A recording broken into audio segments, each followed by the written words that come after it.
Hello పిల్లలు, hi. మనం previous వీడియోలో కొన్ని థింగ్స్ చేయడం నేర్చుకున్నాం కదా. ఈరోజు ఫ్రూట్స్ ఎలా తయారు చేయాలో నేర్చుకుందాం. అదేవిధంగా మన స్టోరీస్ వినుకుంటా చేసుకుందాం. ఇవి ఓన్లీ చేసుకునేటప్పుడే మాత్రమే కాదు, పిల్లలు నిద్రపోయే టైంలో కూడా ఈ స్టోరీస్ పెడితే చాలా చక్కగా నిద్రపోతారు. మనమైతే ఇప్పుడు స్టోరీని స్టార్ట్ చేద్దామా? Are you ready? Yes. Vishnupuram రాజ్యానికి రాజు విష్ణుదత్తుడు. ఆయనకు వేట అంటే చాలా ఇష్టం. సమయం దొరికినప్పుడల్లా అడవికి వెళ్ళి రకరకాల జంతువులను వేటాడుతూ ఉండేవాడు. ఒకరోజు తన పరివారాన్ని తీసుకొని వేటకు బయలుదేరి వెళ్ళాడు. అడవి మధ్యలో వెళ్ళి చిన్న నీటి మడుగు పక్కన కూర్చున్నాడు. కొంతసేపటికి ఒక జింక నీటి వద్దకు వచ్చి నీళ్లు తాగుతూ ఉండగా రాజు దానికి బాణం ఎక్కుపెట్టాడు. ఇంతలో వేరే వైపు నుండి ఒక బాణం వేగంగా వచ్చి జింకను చంపేసింది. తాను గురిపెట్టిన జింకను వేరే ఎవరో చంపడం రాజు ఏమాత్రం ఇష్టం లేక బాణం వచ్చిన వైపు చూశాడు. చెట్టుచాటు నుండి విశీలుడు అని వేటగాడు వచ్చాడు. రాజు అతన్ని చూసి కోపంగా, ఏమిటి నువ్వు చేసిన పని అన్నాడు.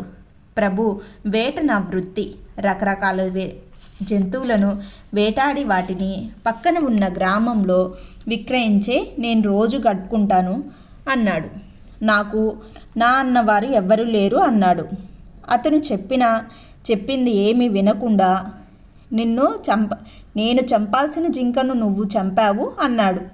అప్పుడు విశీలుడు, పోనీ రాజుగారు, ఈ జింకను మీరే తీసుకొని పొండి, నేను వేరే జంతువుని వేటాడుకుంటాను అన్నాడు వినయంగా.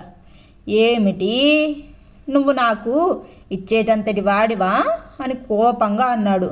సరే అయితే ఇప్పుడు నన్నేం చేయమంటారు అన్నాడు. అప్పుడు రాజు, నీ చేతి బొటనవేలు నాకు కానుకగా ఇవ్వు అన్నాడు. బాణం వేయడానికి బొటనవేలు చాలా అవసరం కదా, మీరు నా పొట్ట మీద కొడుతున్నారు అని పరిపరి విధాలుగా వేడుకున్నాడు. అయినా ఏమాత్రం కరుణించని రాజు తన పరివారాన్ని పిలిచి అతని బొటనవేలు కోయండి అని చెప్పాడు. సైనికులు అందరూ అతన్ని పట్టుకొని వేలు కోయబోయారు. రాజు పక్కన ఉన్న చెట్టు కింద విశ్రమిద్దామని వెళ్ళి కూర్చున్నారు. చెట్టు మీద ఉన్న ఒక పెద్ద కొండ చిలువ వేగంగా వచ్చి రాజుగారిని చుట్టుకుంది.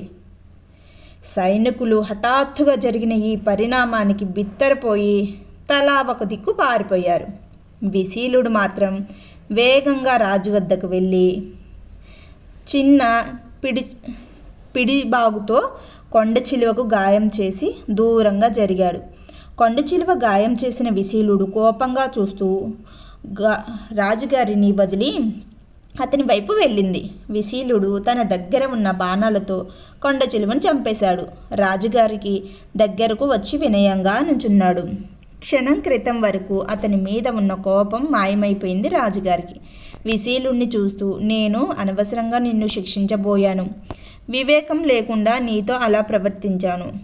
నేను బాణం ఎక్కుపెట్టిన సంగతి నీవు చూడలేదు, అలాగే నీవు బాణం ఎక్కుపెట్టిన సంగతి నేను చూడలేదు. కానీ నేను రాజు అన్న దర్పం నీ మీద చూపించాను. నన్ను మన్నించు, నాతో నా రాజ్యానికి రా అని తనతో తీసుకొని వెళ్ళి తన సైనికుడిగా నియమించుకున్నాడు. విశీలుడు చాలా ఆనందించాడు.